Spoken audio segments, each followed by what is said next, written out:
अगर आप billing engineer बनना चाहते हैं या फिर आप क्वांटिटी सर्वेयर बनना चाहते हैं या फिर अगर आप किसी कंस्ट्रक्शन कंपनी के अंदर अगर एज ए साइट इंजीनियर भी अगर आप काम कर रहे हैं तो मेजरमेंट आपके लिए सबसे ज्यादा जरूरी है। आज की इस वीडियो के अंदर मैं आपको बताने वाला हूं कि एज पर IS 1200 हम लोग प्लास्टर का मेजरमेंट जो है कैसे करते हैं। तो हेलो एवरीवन, मेरा नाम है अमित कटारिया। आप सभी का स्वागत है सॉलिट्यूड एजुकेशन के यूट्यूब चैनल पे। वीडियो में आगे बढ़ने से पहले अगर आपने अभी तक हमारे चैनल को सब्सक्राइब नहीं किया तो चैनल को जरूर सब्सक्राइब करें।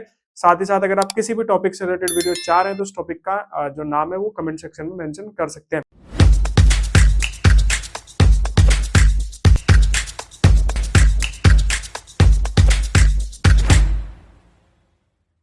चलते हैं आपका लैपटॉप की स्क्रीन के अंदर, जो हमारा टॉपिक है आज वो डिस्कस करते हैं। तो हमारे जो बच्चों टॉपिक का नाम है वो है आपका mode of measurement of plaster work. Plaster जो होता है वो one of the most important, एक तरीके से आप बोल सकते हो कि कंस्ट्रक्शन वर्क है जो कि फिनिशिंग में आपका यूज किया जाता है। इसका मेजरमेंट जो है आपका थोड़ा सा कॉम्प्लिकेटेड होता है। हमें ये नहीं पता होता है कि आपका हमें डिडक्शंस कहाँ पे करना है, कहाँ पे हमें एक्स्ट्रा लेना है, कहाँ पे एक्स्ट्रा नहीं लेना है। तो सारे डाउट जो है आपके आज इस वीडियो के अंदर आपका क्लियर होने वाले हैं। हम लोग आपका नेक्स्ट मूव करते हैं। सबसे पहले बात करते हैं कि हमारा जो IS 1200 है उसके अकॉर्डिंग आपका जो प्लास्टर का मेजरमेंट होता है वो किस यूनिट के अंदर होता है। तो प्लास्टर का जो मेजरमेंट होता है वो आपका स्क्वायर मीटर के अंदर मेजरमेंट होता है। स्क्वायर मीटर का मतलब क्या हो गया आपका कि हम लोग जो है उसका आपका एरिया मेजरमेंट करते हैं। मान लीजिए मेरे पास में ये वॉल है तो इसकी लेंथ हम लोग कैलकुलेट करेंगे कि टेप से मेजर करेंगे और इसकी आपका हाइट मेजर करेंगे। इसकी आपका कितनी हाइट है, मान लीजिए 3 मीटर इसकी लेंथ है और 3 ही मीटर इसकी हाइट है, तो तीन दोनों को मल्टीप्लाई करेंगे तो 9 स्क्वायर मीटर जो है मेरा यहाँ पे क्या आ गया, प्लास्टर की क्वांटिटी आ गई। ये तो सिंपल तरीका हो गया जो कि सबको पता है। प्रॉब्लम कब आती है, अगर इसके अंदर कोई आपका ओपनिंग है तो उस केस में कितना मुझे डिडक्शंस करना है, कितना नहीं करना है, वो सारा कॉन्सेप्ट आज जो है इस वीडियो के अंदर आपको मिलने वाला है। इससे पहले आपका यहाँ पे बात करते हैं, सबसे पहले हम लोग बात करते हैं आपका for opening up to 0.5 square metre. अगर मेरी कोई वॉल है, उस वॉल के अंदर कोई ओपनिंग है आपका जिसका एरिया आपका 0.5 स्क्वायर मीटर तक है। मान लीजिए ये मेरी वॉल है और इस वॉल के अंदर कोई आपका मैंने यहाँ पे वेंटिलेशन के लिए कोई ओपनिंग दी है जिसका जो साइज है वो आपका 0.3 है। क्लियर। तो 0.3 को अगर मैं मल्टीप्लाई करूंगा तो 0.3 मल्टीप्लाई बाई 0.3, तो ये 0.09 मेरा यहाँ पे हो गया, मतलब लेस देन है आपका किससे, 0.50 से। क्लियर। तो यहाँ पे जब मेरा लेस देन है अप टू 0.5 से, तो मतलब मेरी ये वाली कंडीशन यहाँ पे एप्लीकेबल होती है। तो इस केस में मेरा जो IS कोड है वो क्या कहता है कि इस केस में हम कोई भी डिडक्शंस जो है वो आपका नहीं करने वाले हैं अपने प्लास्टर के एरिया में से। मेरी वॉल है आपका 3 मीटर बाई 3 मीटर, मैंने यहाँ पे 3 मीटर बाई 3 मीटर की वॉल है जिसका एरिया आपका आ रहा है 3 into 3 equal to 9 square metre. और यहाँ पे मैंने ओपनिंग दे दिया जो कि मेरी है आपका, मान लीजिए एक 2 metre by point 2 metre by आपका यहाँ पे 0.3 बाई 0.3, सॉरी 0.3 बाई 0.3 मेरी यहाँ पे ओपनिंग है। तो ओपनिंग का एरिया मेरा कितना आ रहा है, 0.09, जो कि लेस देन है आपका 0.5 मीटर स्क्वायर से। तो मेरा जो टोटल एरिया रहेगा वो 9 स्क्वायर मीटर ही रहेगा। मैं कोई भी डिडक्शंस यहाँ पे नहीं करने वाला हूँ। अब यहाँ पे अगर आप देखोगे तो no deduction shall be made for the end of the joist, beams, post, ETC and the opening not exceeding आपका 0.5 square metre each. No additional shall be made for reveals, jambs, soffit, sills. थोड़ा सा यहाँ पे कुछ terms आ रही हैं, in terms को मैं आपको एक्सप्लेन कर देता हूँ। आपको यहाँ पे एक इमेज आपको यहाँ पे दिख रही होगी। बेसिकली ये मेरी यहाँ पे विंडो है और ये मेरा आपका यहाँ पे डोर है। तो बेसिकली क्या होता है कि जो विंडो का बॉटम वाला पार्ट होता है, ये पार्ट आप देख पा रहे होंगे, और जो आपका डोर वाला जो बॉटम पार्ट होता है, तो डोर के बॉटम पार्ट को हम बोलते हैं थ्रेशोल्ड, जिसको हिंदी के अंदर आपका दहली भी बोला जाता है। सेम ऐसे ही आपका जो विंडो का बॉटम वाला पार्ट होता है उसको बोला जाता है आपका सिल। आपने बहुत बार सुना होगा सिल हाइट। तो यहाँ पे जो कि हम अपने फ्लोर से विंडो को जिस हाइट पे उठा के लगाते हैं वो मेरी सिल हाइट होती है। इसके बाद में चाहे मेरा डोर हो या फिर मेरी विंडो होती है, दोनों का जो टॉप पार्ट होता है, ये मेरा टॉप पार्ट है डोर का और विंडो का, इसको बोला जाता है आपका लिंटल। क्लियर हो गया। इसके अलावा यहाँ पे देखो जो विंडो की ये वाली जो साइड्स होती हैं, उसके अलावा डोर की जो साइड होती है, इसको बोला जाता है आपका रेवल्स। ठीक है।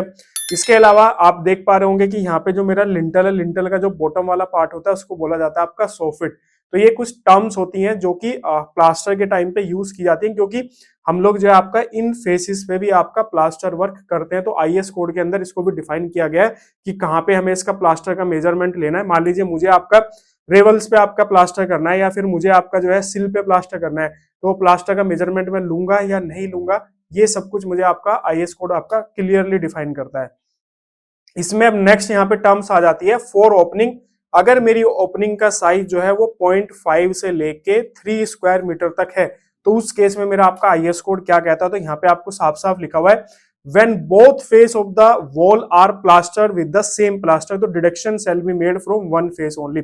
मान लीजिए मेरी कोई इंटरनल वॉल है, तो इंटरनल वॉल पे मेरा ये मेरी कोई भी एक इंटरनल वॉल है, इस वॉल पे आपका इस फेस पे भी आपका मान लीजिए मैंने आपका 15 mm प्लास्टर किया है, मैंने इस वॉल पे भी आपका 15 mm प्लास्टर किया है, या फिर सेम रेशियो का मैंने प्लास्टर किया है, तो इस केस में आईएस कोड क्या कहता है कि आपका अगर आपका प्लास्टर जो है सेम फेस सेम प्लास्टर है आपका दोनों फेस में, तो उस केस में आपको सिर्फ वन साइड ही डिडक्शन करना है।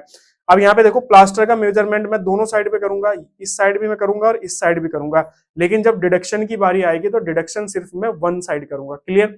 इसके बाद आपका यहाँ पे नेक्स्ट आता है फिर से सेकंड सेम कंडीशन है कि for the opening up to 0.5 से लेके 3 स्क्वायर मीटर तक। तो इस केस में क्या बोलता है, अभी तक हम लोगों ने देखा था कि अगर मेरा जो फेस है वो सेम प्लास्टर्ड है दोनों फेस पे, लेकिन अगर when the two faces of the wall are plastered with the different type of plaster, मतलब अब मेरी कोई वॉल है, जैसे एग्जांपल के तौर पे जो आपकी एक्सटर्नल वॉल्स होती हैं, एक फेस पे आपका एक्सटर्नल प्लास्टर है और एक फेस पे आपका इंटरनल प्लास्टर है, दोनों का रेशियो अलग अलग है, दोनों की थिकनेस आपका अलग अलग है, तो हमारा क्या हो गया आपका वो उस वॉल पे आपका डिफरेंट प्लास्टर हो गया एक फेस पे और डिफरेंट प्लास्टर हो गया आपका दूसरे फेस पे। तो when two faces of the wall are plaster with the different type of plaster if one face, या फिर दूसरा एग्जांपल है कि एक फेस पे प्लास्टर किया है दूसरे फेस पे पॉइंटिंग किया है, ठीक है, तो deduction shall be made from the plaster of the Poynting on the side on which width of the levels is less.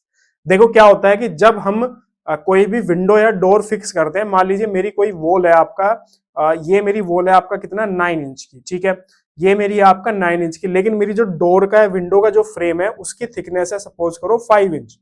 तो कितनी कंडीशन हो सकती है, या तो मैं इस विंडो को जो है आपका इस वॉल के आउटर फेस पे फिक्स करूंगा, क्लियर, इस वाले फेस पे फिक्स करूंगा, या फिर मैं इस विंडो को अपना जो है इनर फेस पे फिक्स करूंगा, या फिर तीसरी कंडीशन क्या हो सकती है कि मैं इस विंडो को जो है बिल्कुल सेंटर में फिक्स करूंगा। क्लियर। तो ये क्या कह रहा है आपसे, ये कह रहा है कि अगर आपके वॉल पे डिफरेंट डिफरेंट प्लास्टर है दोनों फेस पे, उस केस में आपको उस साइड पे डिडक्शन करना है जिस साइड पे आपका विड्थ ऑफ द रेवल्स जो है वो आपका क्या है कम है। मान लीजिए ये मेरी वॉल है और मैंने जो है आपका इस फेस पे जो है आपका क्या कर दिया, मैंने इस फेस पे विंडो फिक्स कर दिया, तो यहाँ पे देखो ये मेरा क्या हो गया रेवल्स हो गया, तो यहाँ पे विड्थ ऑफ द रेवल्स जो है किस साइड में आपका ज्यादा है, राइट साइड में आपकी विड्थ ऑफ द रेवल्स जो है वो ज्यादा है, तो उस केस में मैं क्या करूंगा आपका जिस साइड पे मेरी विड्थ ऑफ द रेवल्स कम है, मतलब इस वाले फेस पे मेरी जो आपकी विड्थ ऑफ द रेवल्स है वो कम है, तो मैं इस साइड पे तो डिडक्शन करूंगा, लेकिन इस साइड पे मैं डिडक्शन बिल्कुल भी नहीं करूंगा। इसके बाद में ये क्या कहता है कि when the width of the reveals are on the both faces are equal, मतलब मैंने अपनी विंडो को जो है बिल्कुल सेंटर में फिक्स किया है, तो मेरा आपका लेफ्ट साइड भी विड्थ ऑफ द रेवल सेम है और मेरी राइट साइड भी विड्थ ऑफ द रेवल सेम है, तो उस केस में मैं 50-50% जो है दोनों साइड से डिडक्शंस करूंगा। मान लीजिए मेरी ओपनिंग का साइज है 2 स्क्वायर मीटर, तो मैं आपका लेफ्ट साइड से भी 1 स्क्वायर मीटर माइनस करूंगा और मैं राइट साइड से भी 1 स्क्वायर मीटर माइनस करूंगा। तो ये चीज आपको ध्यान रखनी है कि जिधर आपका विड्थ ऑफ द रेवल्स कम होगा उस साइड आपको कोई डिडक्शंस करना है, जिस साइड आपका विड्थ ऑफ द रेवल्स ज्यादा है उस साइड पे आपको कोई भी डिडक्शंस नहीं करना है। और इन द केस अगर आपकी विंडो सेंटर में लगी हुई है, दोनों साइड में आपका विड्थ ऑफ द रेवल सेम है, तो आपको दोनों साइड से 50-50% जो है वो प्लास्टर क्या करना है, आपको माइनस करना है।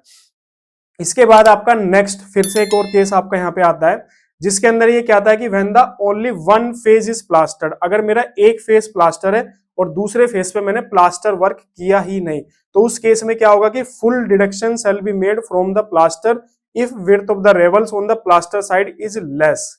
यहाँ पे भी सेम चीज आपसे ये कह रहा है कि अगर मैंने एक साइड पे प्लास्टर किया है एक साइड पे प्लास्टर मैंने नहीं किया है, तो अगर मेरा जो विड्थ ऑफ द रेवल्स है वो प्लास्टर की साइड में सबसे कम है, तो मैं फुल डिडक्शन मतलब 100% डिडक्शन करूंगा, जो भी मेरी ओपनिंग है उसका साइज का 100%, मतलब अगर 2 स्क्वायर मीटर की ओपनिंग है तो मैं 2 स्क्वायर मीटर ही उसके अंदर से आपका क्या करूंगा, आपका डिडक्शंस करूंगा। अब नेक्स्ट कंडीशन क्या कहता है कि if width of the reveals on the both side are equals and the width of the reveal on the plaster side is more, तो no deduction shall be made. अगर मैंने window क्या लगाई है, मैंने विंडो अगर सेंटर में लगाई है या फिर मेरी जो आपका क्या है कि विड्थ ऑफ द रेवल जो है वो प्लास्टर की साइड में ज्यादा है, तो उस केस में मैं प्लास्टर में से कुछ भी डिडक्शन नहीं करूंगा।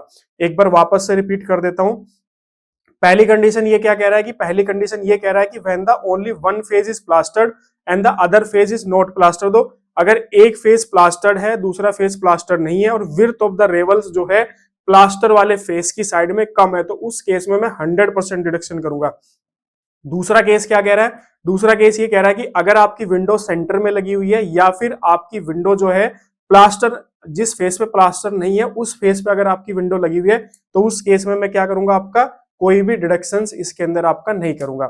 इसके बाद आपका यहाँ पे नेक्स्ट आते हैं कि फिर से आपका नेक्स्ट केस है for opening up to 0.5 to 3 square metre. इस केस में क्या कह रहा है कि when the width of the door frame is equal to the thickness of the wall.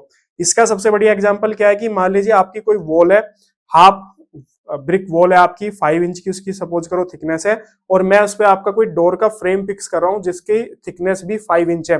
तो इस केस में क्या होगा कि आपका रेवल्स तो यहाँ पे बचेगा ही नहीं, क्योंकि वॉल की थिकनेस भी 5 इंच है और मेरा आपका जो डोर का फ्रेम है उसकी थिकनेस भी 5 इंच है। तो उस केस में यहाँ पे क्या होगा कि फुल डिडक्शन किया जाएगा दोनों साइड से। ये मेरी आपकी वॉल है, इस साइड से भी आपका फुल डिडक्शन किया जाएगा और इस साइड से भी आपका फुल डिडक्शन किया जाएगा। मान लीजिए मेरा डोर है जिसका साइज है आपका 1 मीटर बाई 2.1 मीटर, तो मेरा एरिया हो गया डोर का 2.1 मीटर, तो 2.1 मीटर लेफ्ट साइड से भी डिडक्शन किया जाएगा और 2.1 मीटर आपका राइट साइड से भी डिडक्शन किया जाएगा। इसके बाद आपका यहाँ पे नेक्स्ट आता है for opening above 3 square metre. अगर मेरी 3 स्क्वायर मीटर से ऊपर ओपनिंग है तो उस केस में मैं 100% डिडक्शन करूंगा। मुझे आपका विड्थ ऑफ द रेवल से कोई मतलब नहीं है, डोर विंडो मेरी किस फेस में लगी है मुझे उससे भी कोई मतलब नहीं है। बस अगर मेरा एरिया जो है आपका 3 स्क्वायर मीटर से, ओपनिंग का एरिया 3 स्क्वायर मीटर से एक्सीड कर रहा है, तो उस केस में मैं 100% डिडक्शन करूंगा। प्लस क्या करूंगा, प्लस जितना भी जो आपका सॉफिट है, जैम्स है, सिल है, उस पे जो मैंने प्लास्टर किया है उसका मैं अलग से मेजरमेंट करूंगा। ठीक है, तो ये चीज ध्यान रखना। अगर आपका एरिया 3 स्क्वायर मीटर से एक्सीड कर जा रहा है उस केस में आप दोनों साइड से 100% प्लास्टर माइनस करोगे। इसके अलावा आपके जो जैम्स हैं, सॉफिट्स हैं, उन सभी का आप जो है एक्स्ट्रा मेजरमेंट जो है वो आप करोगे। तो ये कंडीशंस हो गए आपका प्लास्टर के मेजरमेंट की। थोड़ा सा कॉम्प्लिकेटेड आपको लगा होगा तो वीडियो को दोबारा से रिपीट करके देखना, ध्यान से देखना और एक अपना नोट्स बना लेना, तो आपको ये बड़े आसानी से समझ में आ जाएगा। बहुत ही काम की चीज है, क्योंकि सेम मेजरमेंट ही फिर हम लोग जो है आपका पेंटिंग के अंदर भी इसको यूज करते हैं। तो इसलिए वीडियो को एक बार दोबारा यहाँ पे देख लेना। कोई भी डाउट आता है तो कमेंट सेक्शन में भी आप डाउट अपना सेंड कर सकते हैं। इसके अलावा नीचे दिए गए नंबर्स पे भी आप हमसे कॉन्टेक्ट कर सकते हैं। तो लास्ट में जाने से पहले अगर चैनल को सब्सक्राइब नहीं किया तो चैनल को जरूर सब्सक्राइब करें, वीडियो को लाइक शेयर करना बिल्कुल मत भूलना, और किसी भी टॉपिक से रिलेटेड वीडियो चाहिए तो कमेंट सेक्शन में टॉपिक का नाम जरूर मेंशन करना। तो मिलते हैं आपसे नेक्स्ट वीडियो के अंदर। Okay, thank you.